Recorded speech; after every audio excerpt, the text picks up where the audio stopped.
कि पार्टी की नीतियों पर की गई आलोचना के चलते कांग्रेस के अंदर मचे घमासान के बीच पार्टी के वरिष्ठ नेता और पूर्व वित्त मंत्री पी चिदम्बरम का भी एक बड़ा बयान सामने आया है। चिदम्बरम ने इस मामले पर कहा कि बिहार चुनाव और उपचुनाव के नतीजों से साफ है कि कांग्रेस का जमीन पर कोई संगठनात्मक मौजूदगी नहीं रह गई है या फिर बहुत ज्यादा कमजोर हुई है। चिदम्बरम ने एक इंटरव्यू के दौरान कहा कि पार्टी को बिहार में इतनी ज्यादा सीटों पर चुनाव नहीं लड़ना चाहिए था।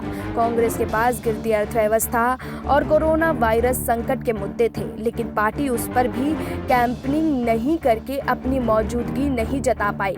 इस पर सवाल पूछे जाने पर उन्होंने कहा कि मुझे गुजरात, मध्य प्रदेश, उत्तर प्रदेश और कर्नाटक के उपचुनाव की चिंता ज्यादा है। ये नतीजे दिखाते हैं कि या तो पार्टी का जमीन पर संगठन के तौर पर मौजूदगी ही नहीं है या फिर बहुत ज्यादा कम हुई है। उन्होंने कहा कि बिहार में आरजेडी कांग्रेस के पास जीतने का मौका था।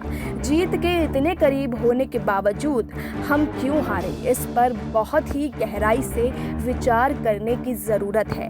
याद कीजिए, कांग्रेस को राजस्थान, मध्य प्रदेश, छत्तीसगढ़ और झारखंड जीते हुए बहुत ज्यादा वक्त नहीं हुआ है। चिदम्बरम ने आगे कहा कि बिहार के नतीजे दिखाते हैं कि सीपीआई, एमएल और एमआईएम जैसी छोटी पार्टियां भी ग्रास रूट लेवल पर बहुत मजबूत और अच्छे प्रदर्शन करते हुए दिखाई दी हैं। उन्होंने कहा कि विपक्षी गठबंधन वोट चाहे जीतने भी हासिल कर ले, बीजेपी के नेतृत्व वाले गठबंधन को हराने के लिए हमें जमीन पर जाकर खुद को मजबूत करना होगा।